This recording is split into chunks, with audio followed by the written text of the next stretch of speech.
Hello दोस्तों, नमस्कार। GK Educare point में आपका स्वागत है। दोस्तों, आज हम लोग प्राचीन भारतीय इतिहास से एक टॉपिक को पढ़ेंगे। टॉपिक है गुप्त एवं गुप्तोत्तर युग। चलिए, इनसे जुड़े हुए जो महत्वपूर्ण तथ्य दिए गए हैं उन तथ्यों को एक एक करके देखते हैं। चलिए आरंभ करते हैं। गुप्त एवं गुप्तोत्तर युग। गुप्त वंश ने लगभग 275 से 555 ईस्वी तक शासन किया। यानी 275 में उसकी स्थापना हो जाती है और 550 ईस्वी तक वह शासन करता है। इस वंश की स्थापना लगभग 275 ईस्वी में महाराजा श्रीगुप्त के द्वारा की गई थी, किंतु गुप्त वंश का प्रथम शक्तिशाली शासक चंद्रगुप्त प्रथम था।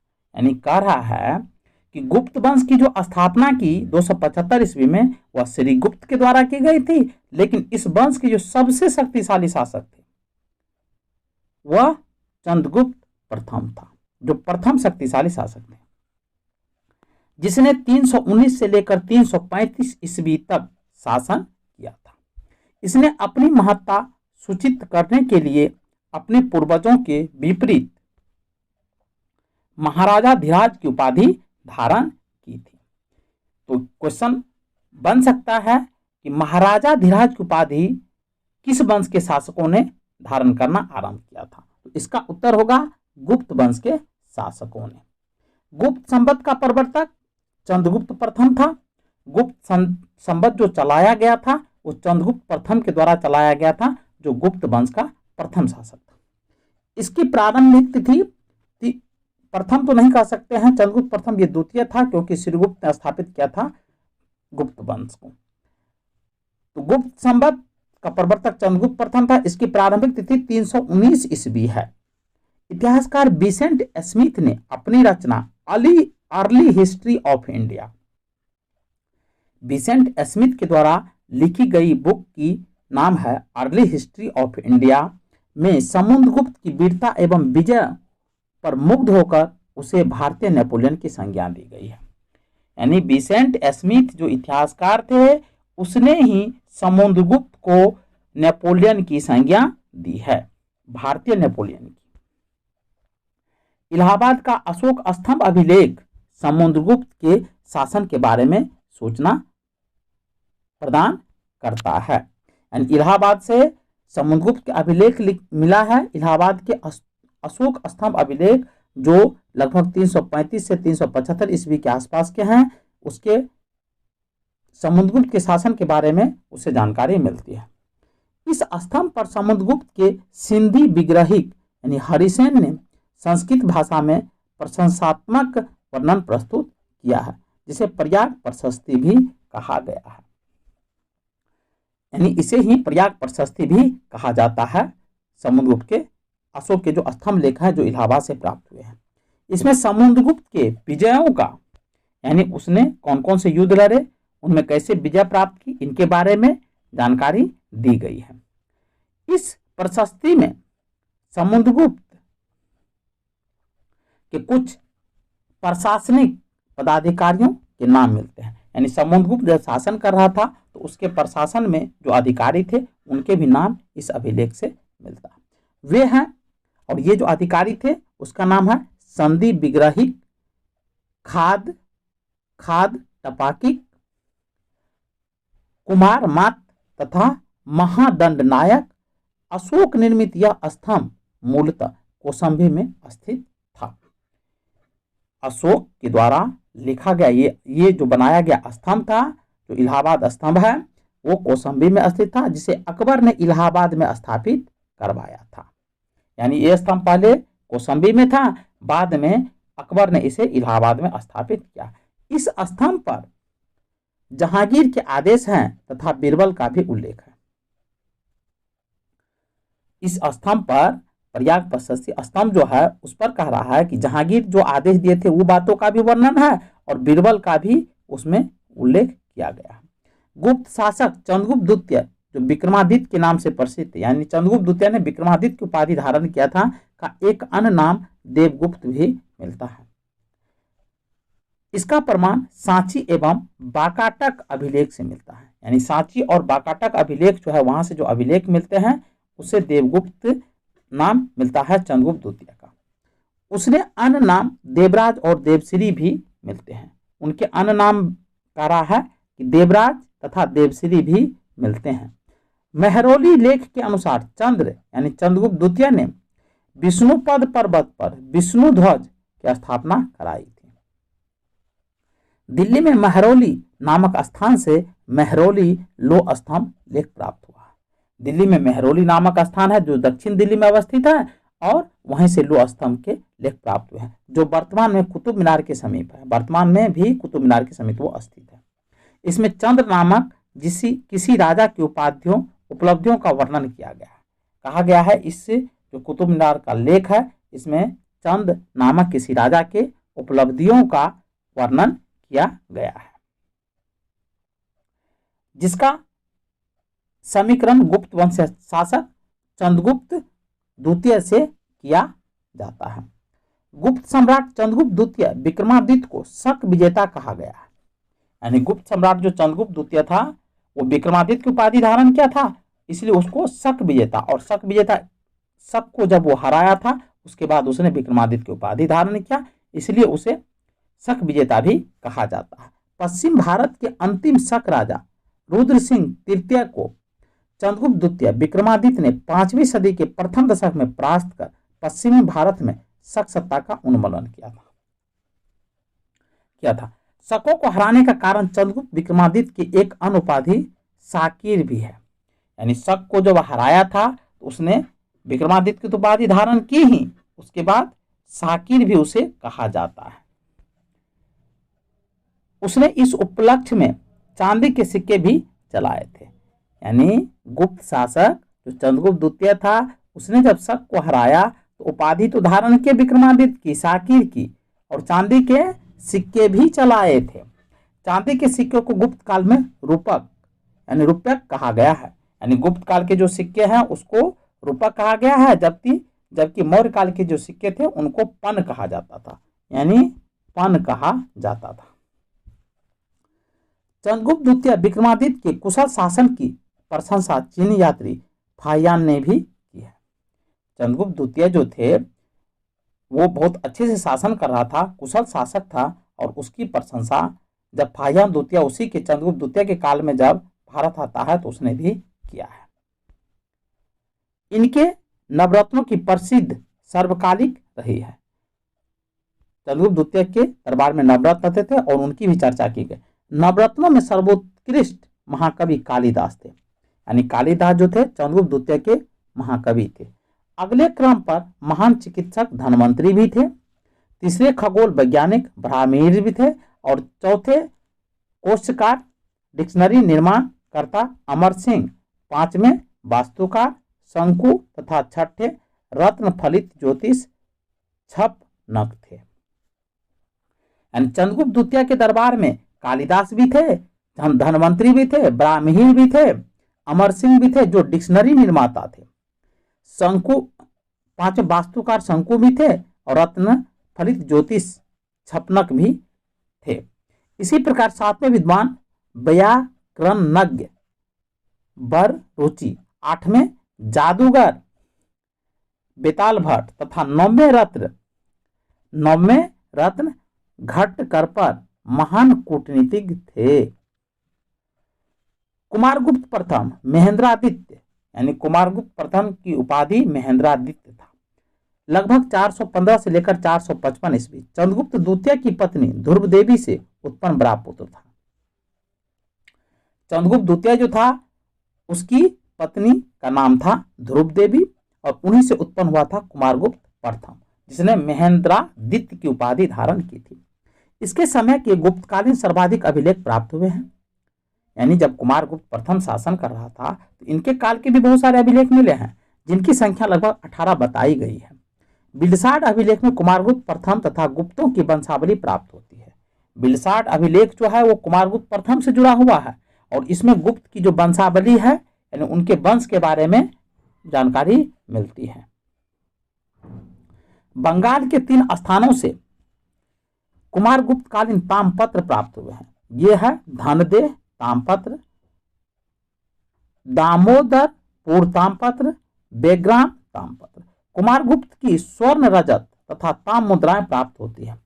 कुमारगुप्त ने स्वर्ण सिक्के भी जारी किए थे, रजत यानी चांदी के सिक्के भी जारी किए थे और तांबे के सिक्के भी चलाए थे कुमारगुप्त प्रथम ने। मुद्राओं पर उनकी उपाधियां महेंद्रादित्य, तो उनके जो सिक्के उनके द्वारा जो चलाए गए सिक्के थे कुमारगुप्त प्रथम के द्वारा, उनके सिक्के पर महेंद्रादित्य लिखा गया था, श्री महेंद्र लिखा गया था, महेंद्र सिंह लिखा गया था, असभ मेघ महेंद्र आदि लिखे गए थे। अब चलिए पढ़ते हैं स्कंदगुप्त कर्मादित्य के बारे में। स्कंदगुप्त कर्मादित्य लगभग 455 से 467 ईस्वी के स्वर्ण सिक्के के मुख भाग पर धनुष बाण लिए हुए राजा की आकृति तथा पृष्ठ भाग पर पदशासन में विराजमान लक्ष्मी के साथ साथ श्री स्कंदगुप्त उत्कीर्ण है।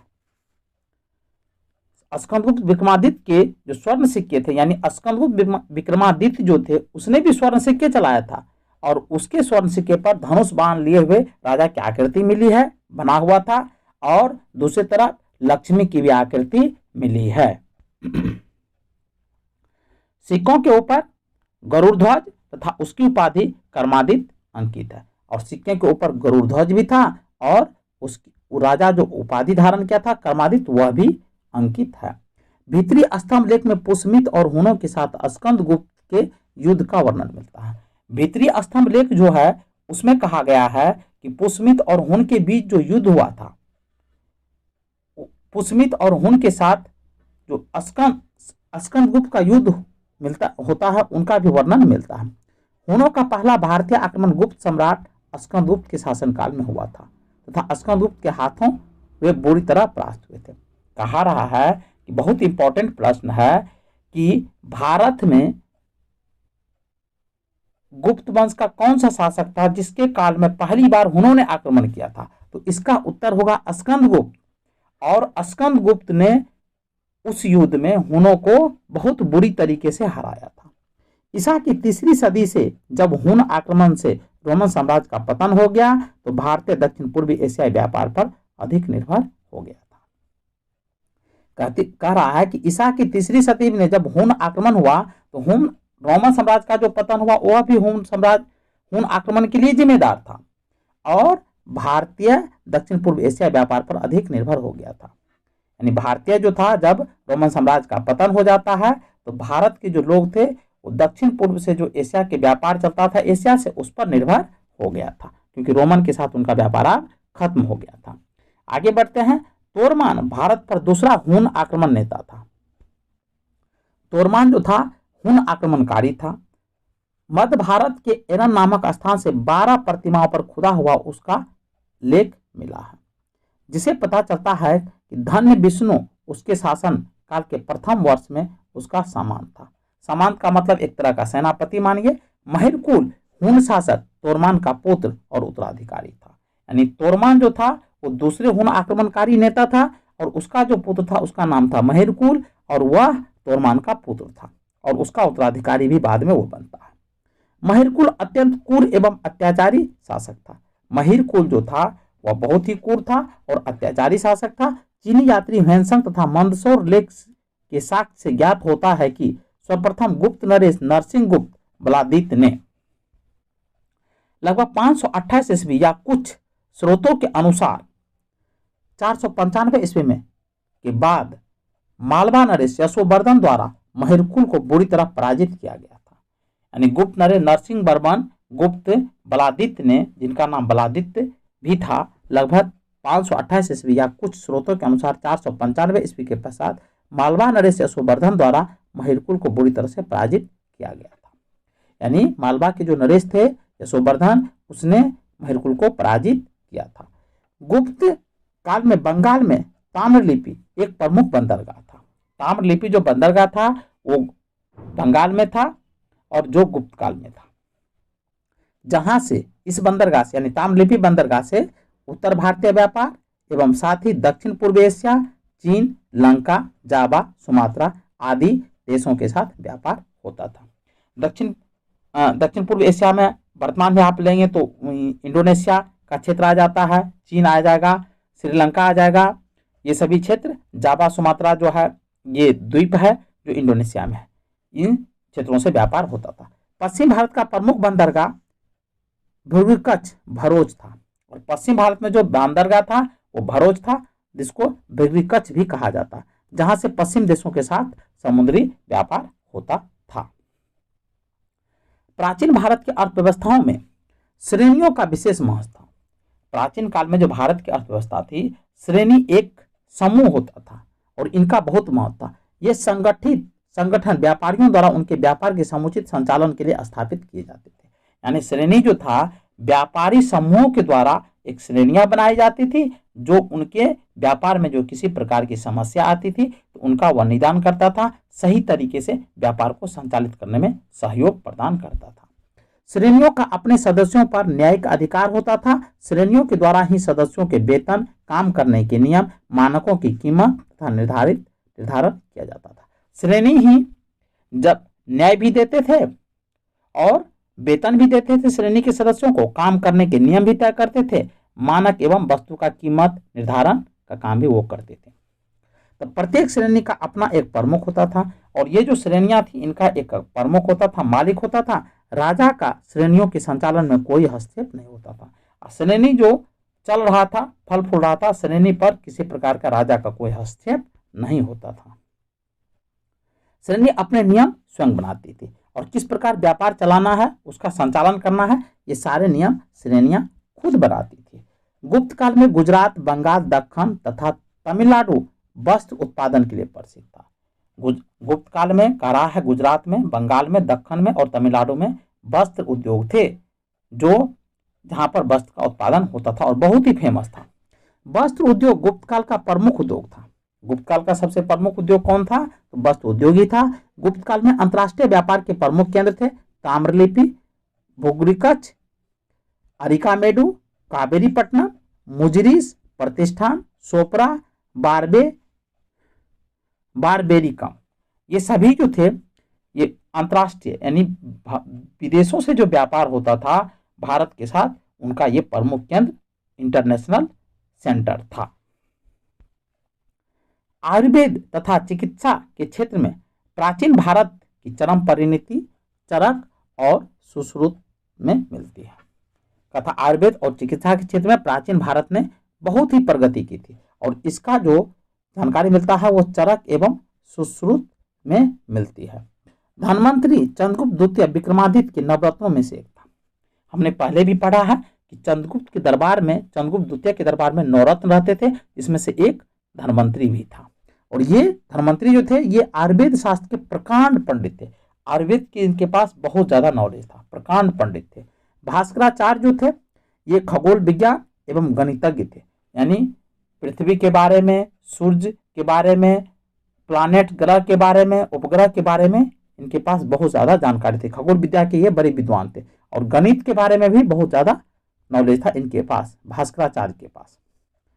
उन्होंने सिद्धांत शिरोमणि तथा लीलावती नामक ग्रंथों की रचना की। बहुत ही इंपॉर्टेंट है कि सिद्धांत शिरोमणि और लीलावती नामक ग्रंथ किनके द्वारा लिखा गया है? तो ये भास्कराचार्य के द्वारा ही लिखा गया है। इन ग्रंथों में गणित तथा खगोल विज्ञान संबंधी विषयों पर प्रकाश डाला गया है। ये जो ग्रंथ है सिद्धांत शिरोमणि और लीलावती, इसमें गणित के बारे में बताया गया और खगोल विज्ञान के बारे में बताया गया है। 5वीं सदी ईस्वी तक भारत में त्रिकोणमिति में जया, कोज्या और उत्क्रमजया के सिद्धांत ज्ञात हो चुके थे। सूर्य सिद्धांत और आर्यभट्ट में इनका उल्लेख है। यानी सूर्य का जो सिद्धांत था कि सूर्य कैसे घूमता है, सूर्य घूमता है या पृथ्वी घूमती है, या सभी प्लानेट सूर्य के चारों तरफ चक्कर लगाता है, इसी को सूर्य सिद्धांत कहा गया है। और आर्यभट्ट में इनका उल्लेख है। 7वीं सदी के ब्रह्मगुप्त द्वारा चक्रीय चतुर्भुज के सिद्धांत का वर्णन मिलता है। समुद्रगुप्त के कुल 8 प्रकार के स्वर मुद्राएं हमें प्राप्त होती है। यानी समुद्रगुप्त जो था गुप्त शासकों में सबसे योग्य था, और इसके कुल 8 प्रकार के स्वर मुद्राएं प्राप्त होती है। यह है गरुड़, धनुधारी, चंद्रगुप्त वन प्रकार, चक्र प्रकार, परशु, असभ, मेघ, व्याघ्रहनन तथा बीना वादन प्रकार, क्योंकि समुद्रगुप्त को बीना वादक के रूप में भी जाना जाता है। गुप्त काल में स्वर्ण मुद्रा को दिनार कहा जाता था। गुप्त काल में स्वर्ण मुद्रा को दिनार कहा जाता था और गुप्त काल की जो मुद्रा थी उसको रूपक कहा जाता था, जबकि मौर्य काल की मुद्रा को पन्न कहा जाता था। चीनी यात्री फाहियान के अनुसार लोग दैनिक क्रय विक्रय में कौड़ियों का प्रयोग करते थे। यानी चीनी यात्री जो फाहियान गुप्त काल में भारत आया था, वह कह रहा है कि दैनिक क्रय विक्रय यानी लोग जो अपने दिन में खर्च करते थे, पैसे को सामान खरीद के लाना है, लेन देन करना है, तो वो कौड़ियों का भी प्रयोग करते थे। गुप्त शासक के सिक्के उत्तर प्रदेश, बिहार, बंगाल, मध्य प्रदेश, राजस्थान और ओडिशा में पाए गए हैं। यानी गुप्त शासक के जो सिक्के हैं उत्तर प्रदेश में, बिहार में, बंगाल में, मध्य प्रदेश, राजस्थान और ओडिशा में भी पाए गए हैं। सिक्कों का सबसे प्रसिद्ध प्राप्ति स्थल राजस्थान का भरतपुर है। यानी भरतपुर को ही बयाना कहिए तो कोई दिक्कतें नहीं होगी। इनके द्वारा जारी किए गए चांदी के सिक्के रूपक कहलाते थे। गुप्त शासकों में चंद्रगुप्त प्रथम द्वारा सर्वप्रथम सिक्के जारी किए थे। कह रहा है गुप्त शासकों में चंद्रगुप्त प्रथम द्वारा सर्वप्रथम सिक्के जारी किए गए थे। यानी गुप्त शासक जो था वह कौन सा गुप्त शासक था जिसने सर्वप्रथम सिक्के जारी किए थे, तो उसका सही उत्तर होगा चंद्रगुप्त प्रथम। सती प्रथा का प्रथम अभिलेख साक्ष्य एरन से प्राप्त हुआ है। एरन जो अभिलेख है उसी से प्राप्त होता है कि सती प्रथा का प्रचलन था, यानी गुप्त काल में सती प्रथा का प्रचलन था। यह अभिलेख 510 ईस्वी का है, जिसमें गोप राजा नामक सेनापति की स्त्री के सती होने का उल्लेख है। गुप्त साम्राज्य के पतन के कारण थे हुन आक्रमण, प्रशासन का सामंतीय ढांचा आदि। यानी सामंतीय ढांचा के कारण ही जो सामंत लोग थे बाद में राजा से ज्यादा शक्तिशाली हो जाता है और राजा से वो संबंध विच्छेद करके अपने साम्राज्य की स्थापना कर लेता है। गुप्त काल में नगर कर्मिक पतन की ओर अग्रसर हुए थे। कह रहा है गुप्त काल में नगर कर्मिक पतन की ओर अग्रसर हुए। संपूर्ण गंगा घाटी में जो शहर पहले अत्यंत समृद्ध अवस्था में थे, उनमें से अधिकांश को गुप्त काल में या तो त्याग दिया गया या वहां के अवसान में पर्याप्त विघटन हुआ, यानी वो समाप्त हो गए। पाटलिपुत्रा जैसे प्रमुख नगर ह्वेनसांग के आगमन तक गांव बन गया था। कह रहा है जब ह्वेनसांग गुप्त काल में भारत आता है तो उसने देखा कि पाटलिपुत्रा जो मौर्य काल में राजधानी हुआ करता था, सबसे महत्वपूर्ण नगर था भारत का, वह पतनशील हो गया है, वो गांव बन चुका है। मथुरा जैसा प्रमुख नगर एवं कुम्हरार, सोनपुर, सोहगोरा और उत्तर प्रदेश में गंगा घाटी के अनेक महत्वपूर्ण केंद्र इस काल में ह्रास के प्रमाण प्रस्तुत करते हैं।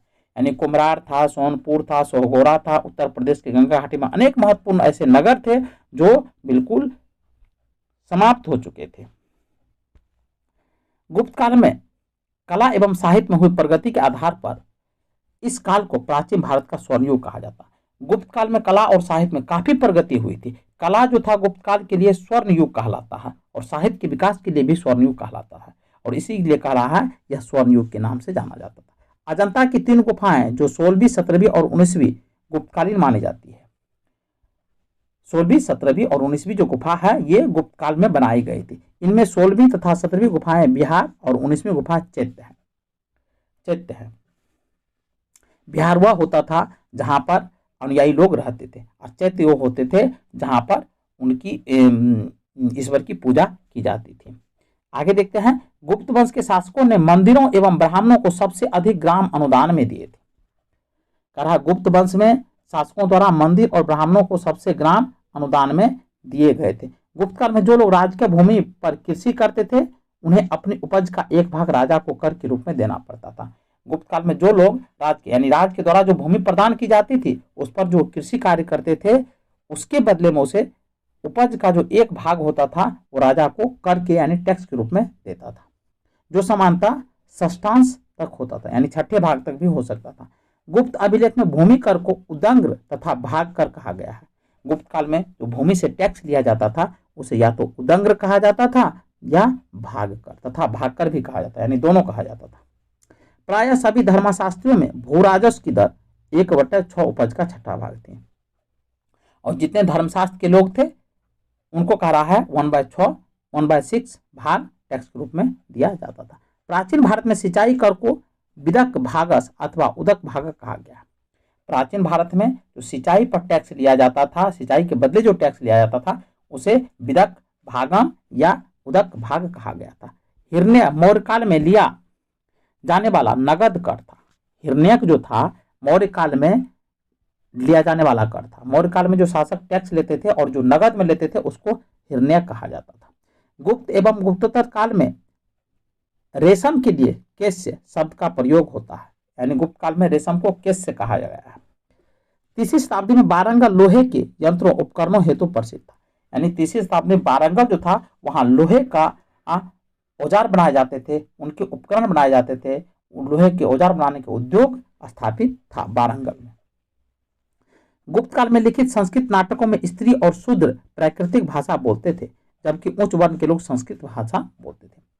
कह रहा है गुप्त काल में लिखित जो नाटक होते थे उसमें स्त्री और शूद्र लोग जो थे, स्त्री और शूद्र लोग वो प्राकृतिक भाषा बोलते थे, जबकि ऊपर के उच्च वर्ण के जो लोग थे वो संस्कृत भाषा बोलते थे। शूद्रकृत मच्छी कटिकम नामक रचना से गुप्तकालीन शासन व्यवस्था एवं नगर जीवन के विषय में रोचक सामग्री मिलती है। इस ग्रंथ में चारुदत्त नामक ब्राह्मण सार्थवा एवं एक गणिका की पुत्री बसंत सेना के प्रेम गाथा को शब्दों का रूप दिया गया है। गुप्त शासक की शासन व्यवस्था राजतंत्रात्मक थी, यानी राजा का शासन था, लोकतांत्रिक शासन का कोई प्रचलन नहीं था। मौर्य शासक के विपरीत गुप्त वंश शासक अपनी देवीय उत्पत्ति में विश्वास करते, यानी मौर्य शासक जो था देवी उत्पत्ति सिद्धांत में विश्वास नहीं करते थे, जबकि गुप्त शासक देवीय उत्पत्ति सिद्धांत में विश्वास करते थे, यानी कर्म के अकॉर्डिंग वो शासन करते थे। जो अच्छा कर्म करोगे तो अच्छा फल मिलेगा। गुप्त शासकों ने भूमिदान की परंपरा को विस्तारित किया था, यानी भूमिदान जो दिया जाता था, फ्री में जो भूमि प्रदान किए जाते थे, इनको उसने बड़े स्तर पर लागू रखा था। गुप्त शासकों का प्रशासन का स्वरूप जो था केंद्रीकृत न होकर संघात्मक था, यानी सेंटर में भी सरकार थी, राज स्तर पर भी सरकार थी, उसके निचले स्तर पर भी सरकार थी। गुप्त राजा अनेक छोटे राजाओं का राजा होता था, यानी गुप्त राजा जो था मेन जो राजा होते थे उसके नीचे भी छोटे छोटे छोटे छोटे राजा होते थे जो अपने ऊपर वाले राजा के अधीन होते थे। समान तथा प्रांतीय शासक अपने अपने क्षेत्रों में नितांत स्वतंत्रता का अनुभव करते थे और नीचे स्तर पर जो राजा होते थे उनको ज्यादा स्वतंत्रता थी। उनके शासन प्रशासन में ऊपर के जो राजा होते थे वो किसी प्रकार के हस्तक्षेप नहीं करते थे, उनको स्वतंत्र रूप से शासन करने देते थे। शतरंज का खेल भारत में गुप्त काल के दौरान उद्भव हुआ था। शतरंज का जो खेल है जो आज काफी फेमस है वह गुप्त काल के दौरान ही भारत में आरंभ हुआ था, जहां इसे चतुरंग के नाम से जाना जाता था, यानी गुप्त काल में शतरंज को चतुरंग कहा जाता था। भारत से यह ईरान एवं तत्पश्चात यूरोप में पहुंचा और भारत से ही यह शतरंज का खेल है जो ईरान पहुंचा और उसके बाद वहां से वो यूरोप के क्षेत्रों में फैल गया। प्रवरसेन प्रथम 275 से लेकर 335 ईस्वी वाकाटक वंश का एक मात्र शासक था जिसने सम्राटों की उपाधि धारण की थी। वाकाटक शासक प्रवरसेन प्रथम ने 4 असम्यक यज्ञों का संपादन किया था, यानी वाकाटक वंश का शासन था और वाकाटक शासक जो था जो प्रवरसेन प्रथम थे, इसने 4 असम्यक यज्ञ किया था। इसके साथ ही उसने अनेक वैदिक यज्ञ भी किए थे और वैदिक यज्ञ भी किया था। इसी वंश के शासक प्रवरसेन द्वितीय की रुचि साहित्य में थी, उसने सेतु बंध नामक ग्रंथ की रचना की थी। प्रवरसेन द्वितीय जो थे उसकी जो रुचि थी, उसका जो इंटरेस्ट था वो साहित्य में था और उसने सेतुबंध नामक ग्रंथ की भी रचना की थी। तो सेतुबंध नामक ग्रंथ की रचना किसने की थी? प्रवरसेन द्वितीय। और किस वंश से संबंधित था? तो वाकाटक वंश से संबंधित था। महर्षि कपिल ने सांख्य दर्शन का प्रतिपादन किया है। सांख्य दर्शन के जो संस्थापक थे वो महर्षि कपिल थे और सांख्य पुनर्जन्म अथवा आत्मा के आगमन के सिद्धांतों को स्वीकार करता है, यानी सांख्य दर्शन जो है वो पुनर्जन्म में विश्वास करता है कि अच्छे कर्म करेंगे तो अच्छे जीवों में जन्म होगा, तो पुनर्जन्म को और आत्मा के आगमन को वो स्वीकार करता है। सांख्य दर्शन में अज्ञानता को ही दुख का कारण तथा विवेक ज्ञान को उनके मुक्ति का एकमात्र उपाय बताया गया है। सांख्य दर्शन में कहा गया है कि हमारे जो दुख है उस दुख का कारण है अज्ञानता, यानी हमें ज्ञान नहीं है जिसके कारण हमें दुख हो रहा है। यदि हमें ज्ञान प्राप्त हो जाए, हमें विवेक आ जाए हमें समझ आ जाए तो हमारी जो दुख है वो स्वतः समाप्त हो जाएगी। ये कह रहा है सांख्य दर्शन। महर्षि पतंजलि को योग दर्शन का प्रतिष्ठापक आचार्य माना जाता है। महर्षि पतंजलि को योग दर्शन का यानी योग दर्शन के जो संस्थापक थे वो महर्षि पतंजलि ही थे। सर्वप्रथम महर्षि पतंजलि ने ही सुसंबद्ध दार्शनिक सिद्धांतों के रूप में योग का विवेचन किया। कहला है कि पतंजलि ही थे जो दार्शनिक सिद्धांत के रूप में योग का वर्णन करता है, विवेचन करता है, व्याख्या करता है, इसलिए इसे पतंजलि दर्शन भी कहा गया है योग को। नव न्याय संप्रदाय का प्रवर्तक मिथिला के आचार्य गणेश उपाध्याय की युग प्रवर्तक कृति तत्व चिंतामणि से हुआ है। मिथिला क्षेत्र जो वर्तमान में बिहार में है, दरभंगा का क्षेत्र है, और वहीं कह रहा है कि नव न्याय संप्रदाय का प्रवर्तक मिथिला के आचार्य गणेश उपाध्याय थे, और इसके सर्वप्रथम इसके संवर्धन के लिए बंगाल के नवद्वीपों के न्यायिक वासुदेव सार्वभौम, दिधि तिकार, रघुनाथ शिरोमणि तथा मथुरा नाथ जगदीश एवं गदाधर भट्टाचार्य प्रसिद्ध है। यानी मिथिला के जो आचार्य है इसमें ये सब नाम प्रसिद्ध है जो पढ़े गए हैं। भारतीय दर्शन में चार्वाक दर्शन जड़वादी या भौतिकवादी विचारधारा का पोषक है। इसका दर्शन का आदर्श है याप जीविते सुख जीविते ऋण कृत्वा घृत पिबते भस्मीभूत देहस्व पुनरागमन कृत। यानी चार्वाक दर्शन जो कह रहा है कि जब तक जिंदा रहना है सुख से जियो, और कर्ज भी लेना पड़े तो कोई बात नहीं, कर्ज लेकर के घी पीना पड़े तो घी पियो और सुख से, यही है भौतिकवादी विचारधारा। इसमें कहा गया है जब तक जीवित रहें सुख से जीवित रहें, उधार लेकर घी पिए, क्योंकि देह के भस्म हो जाने के बाद पुनर्जन्म नहीं होता है। यानी चार्वाक दर्शन में कहा गया है कि जब तक जीवित रहना है सुख से जीवित रहो, यदि घी पीना है तो उधार भी लेना पड़े तो कोई बात नहीं, उधार लेकर के घी पिए, क्योंकि देह जब खत्म हो जाएगा तो हमारा पुनर्जन्म नहीं होता है। यानी ये मानता है, जबकि सांख्य दर्शन मानता है कि पुनर्जन्म होता है, और चार्वाक दर्शन मानता है कि पुनर्जन्म नहीं होता है। न्याय दर्शन का प्रवर्तक गौतम ने किया था, जिन्हें अक्षपाद भी कहा जाता है। न्याय का शाब्दिक अर्थ होता है तर्क या निर्णय होता है। न्याय दर्शन के प्रवर्तक गौतम थे और उसके जो संस्थापक थे वो गौतम थे। न्याय दर्शन में 16 पदार्थों तथा तत्वों का अस्तित्व स्वीकार किया गया है। न्याय दर्शन का मूल ग्रंथ गौतम कृत न्याय सूत्र है। न्याय दर्शन के जो मूल ग्रंथ है उसका नाम है न्याय सूत्र, और जो किसके द्वारा लिखित है तो ये है गौतम के द्वारा।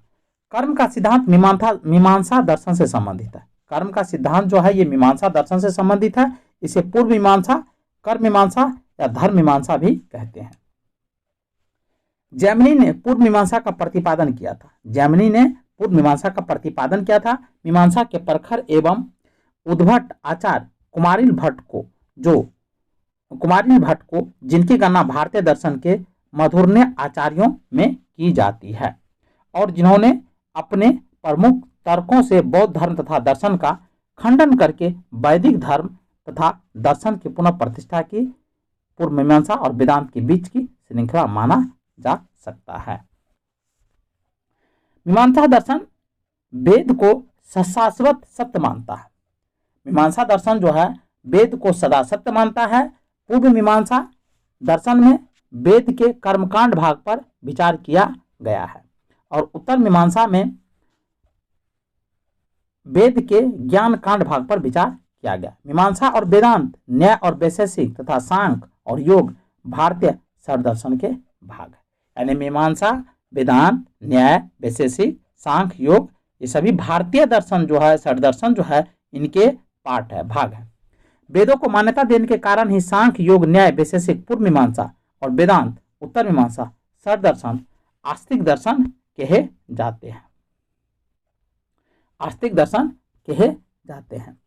इनके प्रेरणा क्रमशः कपिल, पतंजलि, गौतम, कनाद, जैमिनी, बादरायण थे। यानी कह रहा है कि सांख्य दर्शन के जो संस्थापक थे वो सांख्य थे, कपिल,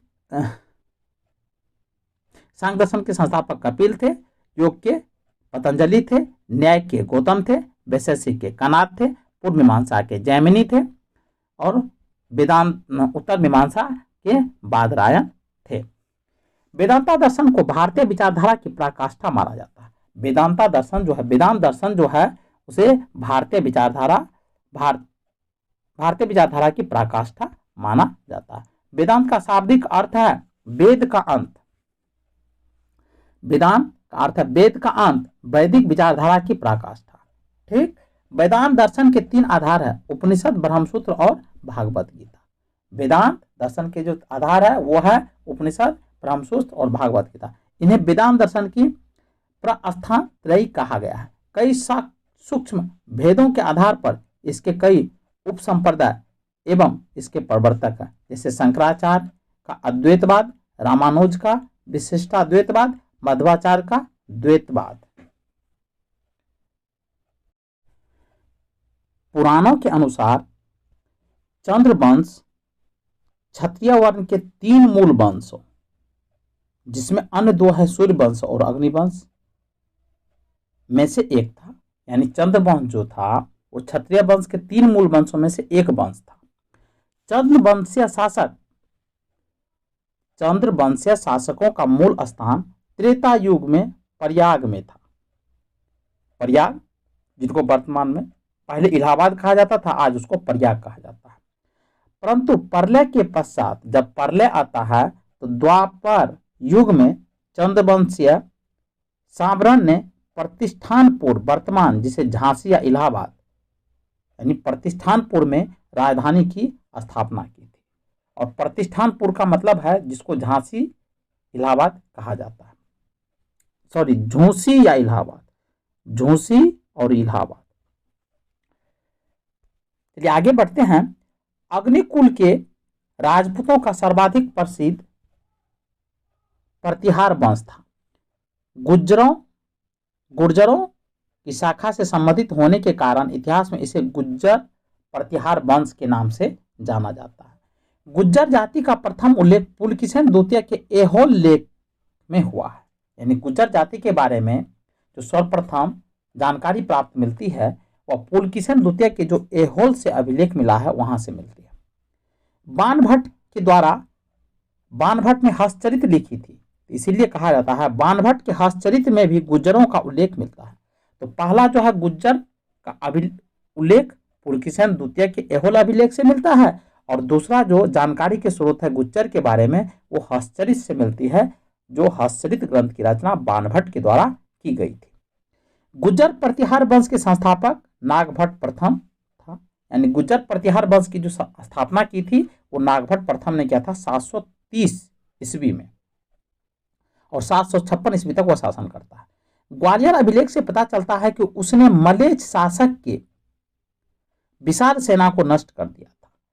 यानी ग्वालियर से जो अभिलेख मिला है उसमें कहा गया है कि मलेच्छ शासक था और उसकी विशाल सेना थी, उसको उसने नष्ट कर दिया था। यानी किसने नष्ट किया था?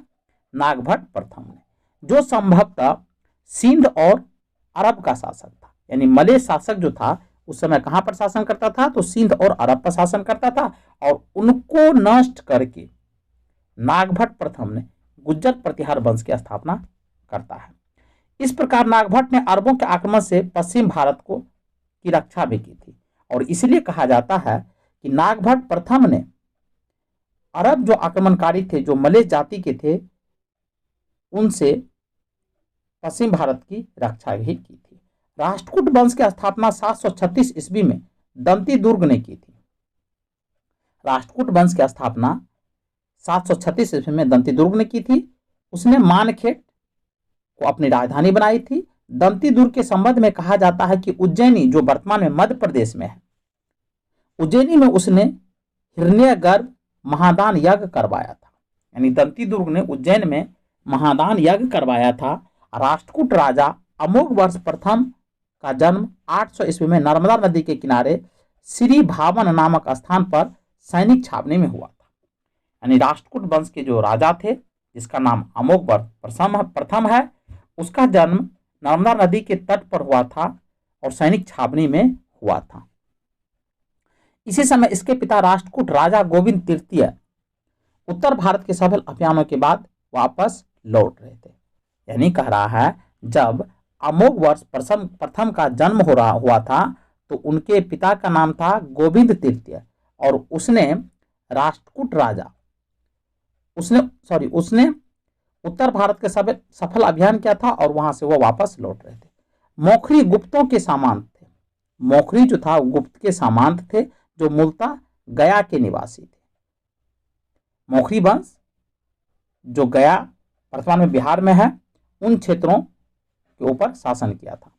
मोखरी वंश के शासकों ने अपनी राजधानी कन्नौज बनाई थी। इस वंश की प्रमुख शासक हरि वर्मा, आदित्य वर्मा, ईशान वर्मा, सर वर्मा एवं ग्रह वर्मा थे।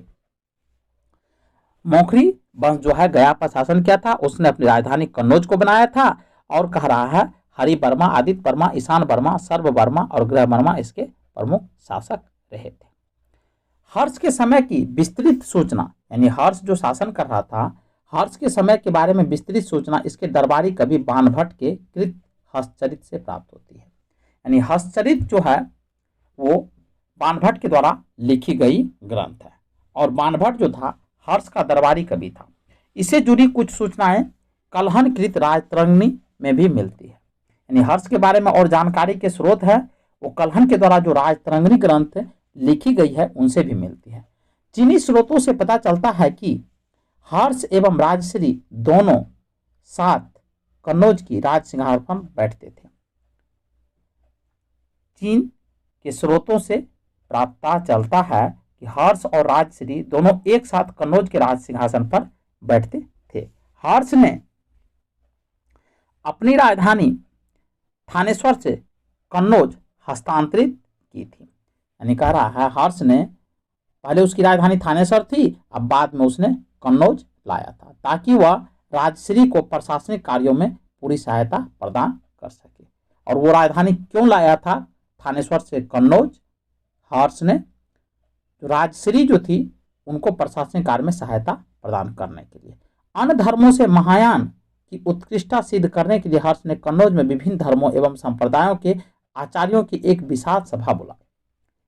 करा है कि अन्य धर्म की अपेक्षा महायान जो था, जो बौद्ध धर्म का एक पार्ट था, बौद्ध धर्म दो भागों में बट गया था, महायान और हीनयान। और महायान को उत्कृष्ट यानी ऊंचा दिखाने के लिए उसने विभिन्न धर्मों के जो आचार्य थे, संप्रदाय के जो लोग थे, उनकी एक विशाल सभा बुलाता है। और चीनी साक्ष्यों के अनुसार इस सभा में 20 देशों के राजा अपने देशों के प्रसिद्ध ब्राह्मण, श्रमिकों, सैनिकों, राजपुरुषों आदि के साथ उपस्थित हुए थे। अगर इस सभा में जो विभिन्न देश के जो ब्राह्मण लोग थे, अपने सैनिक, पुरुष और पंडित के साथ उपस्थित हुए थे। इस सभा की अध्यक्षता ह्वेनसांग ने की थी और ये जो सभा हुआ था इसकी अध्यक्षता ह्वेनसांग ने की थी। और हर्ष ह्वेनसांग का बहुत इज्जत करते थे, उनका सम्मान करते थे। साथ ही हर्ष के समय प्रति 5वें वर्ष प्रयाग के संगम क्षेत्र में एक समारोह का आयोजन किया जाता था। और कह रहा है कि हर्ष जो थे वो प्रत्येक 5वें वर्ष पर प्रयाग, जिसको इलाहाबाद कहते हैं, वहां के संगम का मतलब है कि वहां पर गंगा, यमुना, सरस्वती नदी मिलती है, इसलिए उसको संगम भी कहा जाता है। तो वहां पर वो प्रत्येक 5 साल पर वो सभा का आयोजन करते थे, जिसे महामोक्ष परिषद कहा जाता। और उन सभा को महामोक्ष परिषद की संज्ञा दी गई थी। ह्वेनसांग स्वयं छठे समारोह में उपस्थित था। यानी कह रहा है ह्वेनसांग जो थे वो छठे समारोह में उपस्थित थे। ये भी महत्वपूर्ण प्रश्न बन सकता है कि ह्वेनसांग जो है प्रयाग में जो महामोक्ष परिषद की सभा होती थी तो किस सभा में उपस्थित हुए थे? तो छठे सभा में उपस्थित हुए थे। इसमें 18 देशों के राजा सम्मिलित हुए थे और ये छठे सभा में 18 देश के राजा जो थे वो सम्मिलित हुए थे। हर्ष के विजयों के फलस्वरूप उसके राज की पश्चिमी सीमा नर्मदा नदी तक पहुंच गई थी। हर्ष योग्य शासक थे, उसने अपने साम्राज्य का विस्तार पश्चिम नर्मदा नदी तक किया था। इधर पुलकेशिन द्वितीय भी उत्तर की ओर राज का विस्तार करना चाहता था और पुलकेशिन द्वितीय जो थे वो भी उत्तर की तरफ अपने साम्राज्य का विस्तार करना चाहता था। ऐसी स्थिति में दोनों के बीच युद्ध हो गया था, यानी अवश्यंभावी हो गया था। सब अवश्यंभावी यानी निश्चित रूप से होना तय हो गया था। फलतः नर्मदा के तट पर दोनों के बीच युद्ध होता है, क्योंकि हर्ष की साम्राज्य नर्मदा नदी के तट तक पहुंच चुका था और पुलकेशिन द्वितीय जो था वो उत्तर की तरफ अपने साम्राज्य का विस्तार करना चाहता था। इसी कारण से दोनों के बीच नर्मदा नदी के तट पर युद्ध होता है, जिसमें पुलकेशिन द्वितीय ने हर्ष को पराजित किया था। लेकिन यह युद्ध में पुलकेशिन द्वितीय की विजय होती है और हर्ष की हार हो जाती है। पुलकेशिन द्वितीय की ऐहोल प्रशस्ति एवं ह्वेनसांग का विवरण इस युद्ध का साक्ष्य है और इसकी जानकारी हमें जो ऐहोल प्रशस्ति, ऐहोल जो अभिलेख है उससे मिलता है, जो पुलकेशिन के द्वारा लिखी गई थी। और और ह्वेनसांग के जो विवरण है, ह्वेनसांग भी इसके बारे में बताया है कि हर्ष और पुलकिशन द्वितीय के बीच युद्ध हुआ था। हर्षवर्धन के समय की सर्वप्रमुख घटना चीनी यात्री ह्वेनसांग के भारत आगमन की है। हर्ष जब शासन कर रहा था तो उस समय की एक महत्वपूर्ण घटना है, चीनी यात्री जो ह्वेनसांग थे वो भारत आता है। उसने तांग शासकों की राजधानी चंगन चीन से भारतवर्ष के लिए 629 ईस्वी में प्रस्थान किया था। और ह्वेनसांग जो चला था वो तांग शासक था चीन में और उसकी राजधानी थी चंगन। वहां से वो आना भारत के लिए प्रस्थान किया था, यानी चला था, भारत आने के लिए वहां से आरंभ किया था। अपनी यात्रा के ऊपर उसने एक ग्रंथ लिखा और वो जो भारत यात्रा की और जो भी देखा, जो भी सुना, जो महसूस किया, उसको उसने एक ग्रंथ में लिखा, जिस ग्रंथ का नाम था सी यू की। तो ये सी यू की ग्रंथ जो है ह्वेनसांग के द्वारा लिखी गई है। इसने भीनमाल की यात्रा की थी। इसे यात्रियों का राजकुमार कहा जाता है। ह्वेनसांग के अनुसार सड़कों पर आगमन पूर्णतः सुरक्षित नहीं था। ह्वेनसांग अपने ग्रंथ में कहता है सीयूकी में कि भारत में यात्रा करना पूर्णतः सुरक्षित नहीं था, यानी खतरा रहता था। अपराध अथवा निर्दोष सिद्ध करने के लिए अग्नि, जल और विष आदि का दीप परीक्षाएं ली जाती है। वो कहता है कि भारत में जो व्यक्ति अपराध करते थे और या निर्दोष अपने को कहते थे हम निर्दोष हैं, तो उनकी परीक्षा होती थी और परीक्षा अग्नि से ली जाती थी, जल से ली जाती थी और विष आदि से दिव्य परीक्षाएं ली जाती थी। उसके अनुसार व्यापारिक मार्गों, घाटों, बिक्री की वस्तुएं आदि पर भी कर लगते थे। ह्वेनसांग कह रहा है कि भारत में जो व्यापारिक मार्ग था, घाट था, बिक्री की वस्तुओं आदि पर भी टैक्स लगाए जाते थे। यानी व्यापारिक मार्गों पर भी टैक्स लगाए जाते थे, नदी घाटों पर भी टैक्स लगाए जाते थे और बिक्री की जो वस्तु होती थी उस पर भी टैक्स लगाए जाते थे, जिससे राज्य को पर्याप्त धन प्राप्त होता था। और ये धन राज्य को प्राप्त होता था। ह्वेनसांग चीन की तांग वंशी शासक ताई सुंग का समकालीन तथा इसी के राज का नागरिक था। ह्वेनसांग जो था वो चीनी यात्री था और चीन में तांग वंशीय शासक उस समय शासन कर रहा था और उस शासक का नाम था ताई सुंग। उसी के समकालीन था, यानी उन्हीं के समय का था और उसी के राज का नागरिक भी था। 637 ईस्वी में ह्वेनसांग नालंदा विश्वविद्यालय गया जो बिहार में अवस्थित था। इस समय यहाँ के कुलपति आचार्य शीलभद्र थे।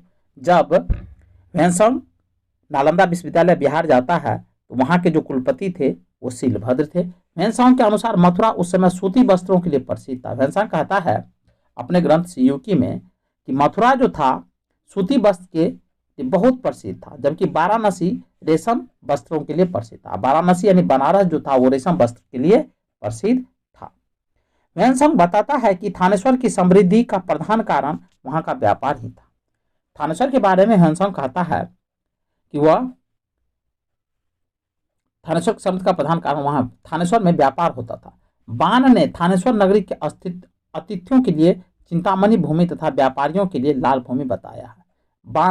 बाण ने यानी बाण भट्ट जो थे उसने कह रहा है थानेश्वर नगरी को अतिथियों के लिए चिंतामणि भूमि और व्यापारियों के लिए लाल भूमि बताया है।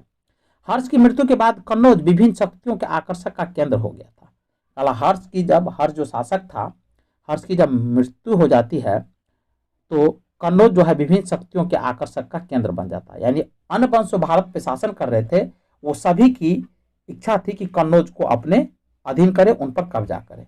इसे महोदयाश्री आदि नामों से अभिव्यक्त किया गया है, यानी कन्नौज को। अतः इस पर अधिकार करने के लिए 8वीं सदी के 3 बड़ी शक्तियां पाल, गुर्जर प्रतिहार, राष्ट्रकूट के बीच त्रिकोणीय संघर्ष प्रारंभ हो गया। यानी कन्नौज इतने आकर्षक का केंद्र बन गया था अन्य राजाओं के लिए कि बाद में जाकर के जो छोटे छोटे क्षेत्र के जो राजा थे वो कन्नौज पर अधिकार करने के लिए टूट पड़े, जिसके कारण वहां त्रिपक्षीय संघर्ष हो गया। और ये 3 राजा थे, गुर्जर प्रतिहार, राष्ट्रकूट और पाल, जो 8वीं और 9वीं सदी के उत्तर भारत के इतिहास का सर्वाधिक महत्वपूर्ण घटना है। कह रहा 8वीं और 9वीं सदी में यह महत्वपूर्ण घटना थी। तीनों शासकों के बीच युद्ध होता है। इस संघर्ष में अंततः प्रतिहार को सफलता मिलती है और ये 3 शासकों के बीच जब युद्ध होता है तो इसमें प्रतिहार विजयी होता है और वो कन्नौज पर अधिकार कर लेता है। चीनी यात्री इत सिंह 671 या 672 ईस्वी में जब वह युवक था, यानी युवा अवस्था में था, तो अपने 37 बौद्ध सहयोगियों के साथ बौद्ध धर्म के अवशेष को देखने की इच्छा से पश्चात विश्व का भ्रमण करने का निश्चय किया। यानी कह रहा है चीनी यात्री था इत सिंह, जो 671 या 72, जब वो युवा अवस्था में था तो 37 बौद्ध यात्रियों के साथ बौद्ध धर्म के जो अवशेष थे उसको देखने के लिए वो भ्रमण पर निकलता है। वह दक्षिण के समुद्र मार्ग से होकर भारत आया। यानी इत सिंह जो आता है वो दक्षिणी मार्ग, समुद्री मार्ग से आता है और 693 से 94 ईस्वी के लगभग सुमात्रा होते हुए वह चीन वापस लौट जाता। यानी सुमात्रा का मतलब है, सुमात्रा वर्तमान में इंडोनेशिया का क्षेत्र है। प्राचीन काल के चीनी लेखकों ने भारत का उल्लेख यिन तू तथा युआन तू नाम से किया है। नालंदा विश्वविद्यालय बख्तियार खिलजी के अधीन तुर्क मुस्लिम आक्रमणकारियों द्वारा 1193 ईस्वी में नष्ट किया गया था। यानी नालंदा विश्वविद्यालय जो था प्राचीन काल के सबसे विख्यात विश्वविद्यालयों में से एक था, जहां पर इंट्रेंस एग्जाम होते थे। बच्चे विदेशों से आते थे, इंट्रेंस एग्जाम पास करते थे और वहां उनका एडमिशन होता था, वो पढ़ाई करके डिग्री लेके जाते थे। और कह रहा है कि इस विश्वविद्यालय को बख्तियार खिलजी जो तुर्क मुस्लिम शासक था, तुर्क मुस्लिम आक्रमणकारी कहिए, उसने 1193 ईस्वी में नष्ट किया था। ईस्वी भी याद रखना जरूरी है, 1193 ईस्वी में इसे नष्ट किया था। यह भारत में बौद्ध मत के पतन के लिए अंतिम प्रहार के रूप में देखा जाता है। कह रहा है यह भारत में बौद्ध मत के पतन के अंतिम प्रहार, यानी बौद्ध मत के पतन का यह अंतिम प्रहार था। विक्रमशिला के प्राचीन बौद्ध विश्वविद्यालय की स्थापना बंगाल के पाल वंश शासक धर्मपाल द्वारा की गई थी। विक्रमशिला विश्वविद्यालय की स्थापना धर्मपाल द्वारा की गई थी। शंकराचार्य को श्री शंकराचार्य आदि नामों से भी जाना जाता है। शंकराचार्य को श्री शंकराचार्य आदि नामों से भी जाना जाता है। 8वीं शताब्दी में इसका जन्म केरल के एक छोटे से गांव कलाडी में हुआ था। यानी शंकराचार्य का जन्म जो हुआ था वो केरल में हुआ था और वो गांव का नाम था कलाडी। उनके दर्शन को अद्वैत वेदांत के नाम से जाना जाता है और शंकराचार्य के द्वारा जिस दर्शन का प्रतिपादन किया गया उसे अद्वैत वेदांत कहा गया। शंकराचार्य द्वारा स्थापित 4 मठ, उनके द्वारा 4 मठ स्थापित किए गए थे शंकराचार्य के द्वारा। 4 मठ वर्तमान में भी हिंदू धर्म के पथ प्रदर्शक माने जाते हैं।